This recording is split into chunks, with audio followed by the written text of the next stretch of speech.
গুৰু দেৱদামোদৰৰ ধৰ্মত বেতাদী শাস্ত্ৰৰ খণ্ড ২৪লৈ শ্ৰোতা ভাই বন্ধু বান্ধৱসকলক স্বাগতম জনাই গুৰু দেৱদামোদৰক প্ৰণাম জনাইছোঁ। ভাগৱত পুৰাণ প্ৰেমীসকললৈ। খণ্ড ২৩ত ভগৱানৰ গুণময় অৱতাৰৰ বিষয়ে কথন শুনিলোঁ। আজি সেই একে অধ্যায়ত উল্লেখিত বিষ্ণুৰ অন্যান্য অৱতাৰৰ মাহাত্ম্য জানো আহক। বেদ নাম মন্ত্ৰ উচ্চাৰি পূজিবা ভকতি সাধনী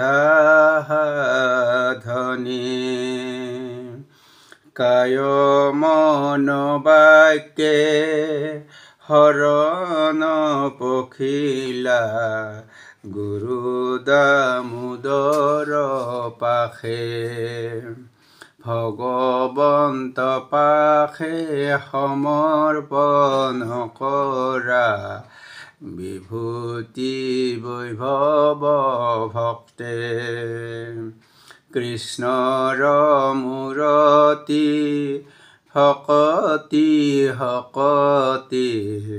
থাকে ৰহি সমস্ততে কৃষ্ণ শব্দময়ী কহে দামোদৰে ভকত প্ৰতিমা মৰে গীতা ভাগৱত শুনা নিৰন্তৰে সবাৰ হাৰ ভকতি কৰা ভক্তি হব ভক্ত যোগী সাধনা তলভা সিদ্ধি নাম ধৰ্ম পূজা কৰা সাধনাৰে ধৰা শুদ্ধ চিত মনে হৃদয় পদ্মত আত্মা ৰহি আছে নিজ ক্ষুধা কাতৰে। ভাগৱত পুৰাণৰ প্ৰথম স্কন্ধৰ ৩য় অধ্যায়ত সুতে ভগৱানৰ চতুৰ্বিংশতি অৱতাৰৰ বৰ্ণনাত কল্কীৰ জন্মগ্ৰহণৰ পিছত কৈছে ভগৱান হৰিৰ অৱতাৰ অসংখ্য যাৰ ক্ষয় নাই। পূৰ্ণ সৰোবৰৰ পৰা যেনেকৈ হাজাৰ হাজাৰ ক্ষুদ্ৰ প্ৰবাহ নিৰ্গত হৈ থাকে তেনেকৈ ভগৱান বিষ্ণুৰ বিৰাট মূৰ্তিৰ পৰা অনেক অৱতাৰ আবিৰ্ভাৱ হৈ জগতৰ ভিন ভিন কাৰণ আৰু উদ্দেশ্য সফল কৰে। ঋষি মনুৰ পুত্ৰ দিকপাল লোকপালসকল ভগৱান হৰিৰ অংশ অৱতাৰ। কিন্তু শ্ৰীকৃষ্ণ স্বয়ং ভগৱান, তেওঁ কাৰো অৱতাৰ নহয়। তেওঁ বিভিন্ন অৱতাৰলৈ অসুৰসকলে দুখ কষ্টেৰে দগ্ধ কৰাসকলক যুগে যুগে ৰক্ষা কৰি সুখী কৰি থাকে। যি ব্যক্তিৰ চিত্ত শুদ্ধ পবিত্ৰ হয় তেওঁলোক যুগাৱতাৰৰ অতি ৰহস্যজনক জন্ম বৃত্তান্ত অনুসন্ধান কৰে। তেওঁ দুখ আৰু মায়াময় জগত সংসাৰৰ পৰা মুক্তি পায়। এই প্ৰসংগত উল্লেখ্য যে মহাপুৰুষ শ্ৰী শ্ৰী দেৱদামোদৰ এনে এক অৱতাৰ যাৰ মহিমা শ্ৰৱণ কীৰ্তন কৰিলে ভগৱান কৃষ্ণৰ প্ৰতি ভক্তি জন্মে আৰু মায়া সংসাৰৰ অবিদ্যা হৰণ হয়, জীৱে মুক্তি পায়। নিৰাকাৰ চৈতন্যময় ভগৱান স্থূল আৰু সূক্ষ্ম কাৰণাত্মক জগতৰূপ মায়া গুণেৰে আত্মাক সৃষ্টি কৰিছে। নিৰ্বোধ মানুহে মেঘক আকাশ আৰু পৃথিৱী আৰু পাৰ্থিৱ ধূলিকণাক বতাহৰ বৰণ বুলি ভাবে। দ্ৰষ্টা আত্মক স্নেহ বুলি ভাবে। মানুহৰ স্থূল দেহৰ ব্যতিৰেক অন্য এক সূক্ষ্ম দেহ আছে। এই সূক্ষ্ম দেহক দেখা নাযায়।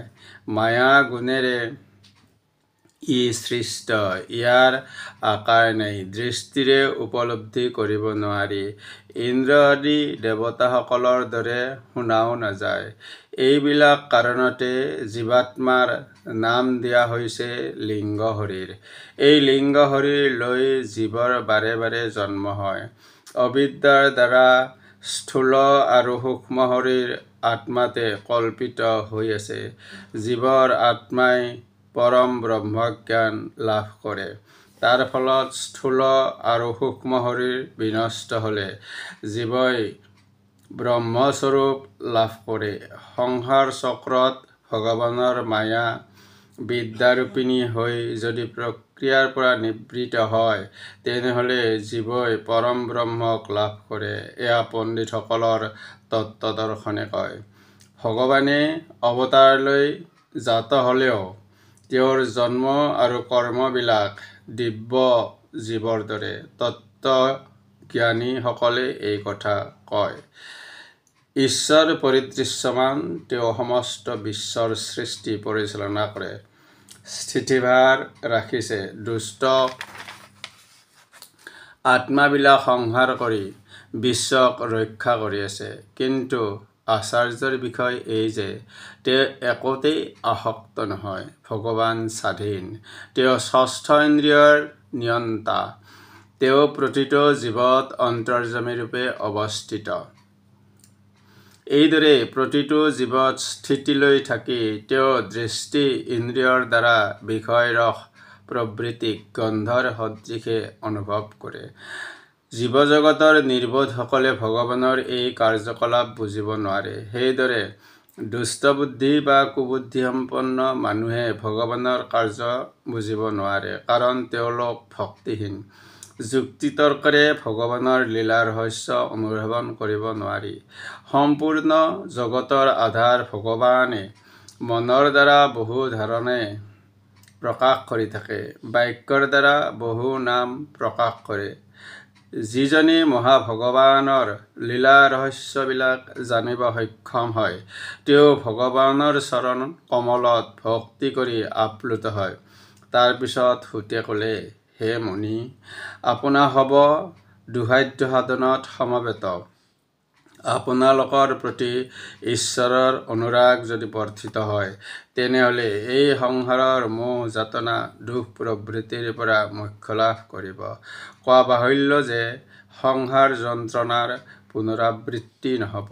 মোক্ষ লাভৰ আশাত সৰ্বজ্ঞ ঋষি বেদব্যাসে ভাগৱত পুৰাণ ৰচনা কৰে। মহৰ্ষি ব্যাসদেৱ ৰচিত ভাগৱত পুৰাণ সকলো গ্ৰন্থৰে সাৰ। যিজন আত্মাবীৰ সকলৰ ভিতৰত শ্ৰেষ্ঠ, তেওঁ নিজ পুত্ৰক ভাগৱত পুৰাণ অধ্যয়ন কৰায়। বেদব্যাসে ৰচনা কৰা সম্পূৰ্ণ ভাগৱত পুৰাণত সমস্ত বেদ আৰু ইতিহাসৰ সাৰ বস্তু সংকলিত হৈ আছে। শুকদেৱে মহাৰাজ পৰীক্ষিতক ভাগৱত পুৰাণ শুনায়। ৰজা পৰীক্ষিত তেতিয়া গংগা তীৰত অনশন কৰি আছিল। তেওঁ অনশন কৰা সময়ত ঋষিসকলৰ দ্বাৰা পৰিবেষ্টিত আছিল। হে মুনিগণ, গংগা তীৰৰ এই সভাত মহাতেজস্বী মহৰ্ষি শুকদেৱে ভাগৱত কীৰ্তন কৰিছিল। আমি কিন্তু তেওঁৰ অনুগ্ৰহত ভাগৱত পুৰাণ শ্ৰৱণ কৰিছোঁ। তেজস্বী শুকদেৱৰ পৰা যি অধ্যয়ন কৰিছোঁ, সেই সমস্ত আপোনালোকক শুনাম। কৃষ্ণই তেওঁৰ বিভিন্ন অৱতাৰত ধৰ্ম, জ্ঞান আৰু ঐশ্বৰ্যৰ সৈতে মিলিত হৈ নিজৰ নিত্যলীলাত প্ৰবিষ্ট হৈছে। এই ধৰ্মৰ প্ৰত্যক্ষ জ্ঞান যাৰ নাই, যিসকল বিবেক আৰু জ্ঞান ৰহিত, কলিযুগৰ সেইসকলৰ বাবে ভাগৱত পুৰাণ সূৰ্যোদয়ৰ দৰে প্ৰত্যক্ষ হৈছে।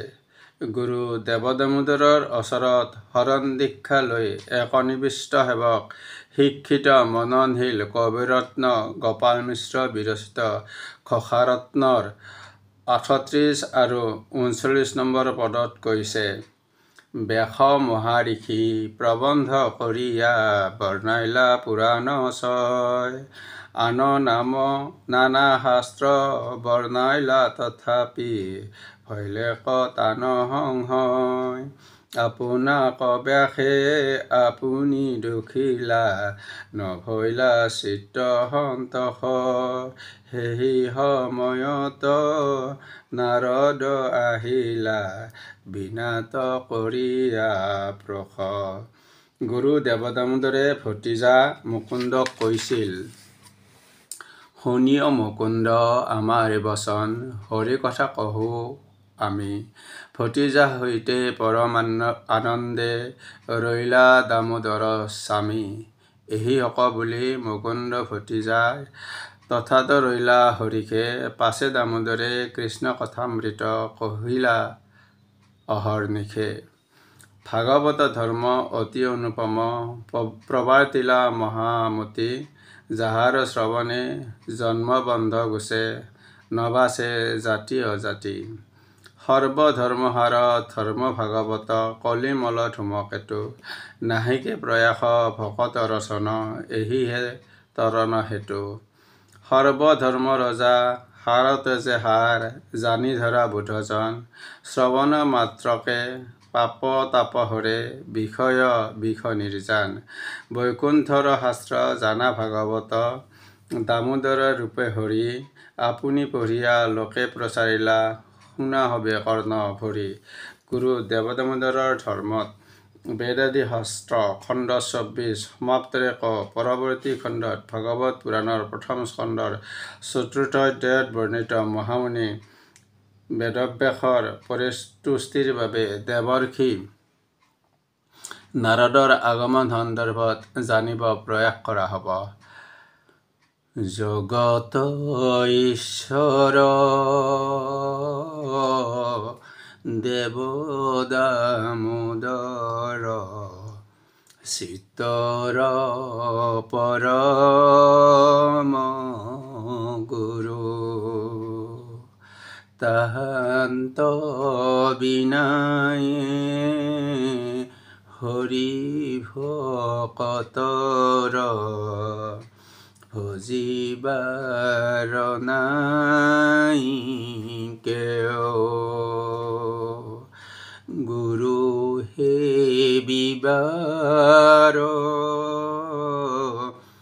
বল সাধনাৰ, হৰিপদেৰ হেহিৰ।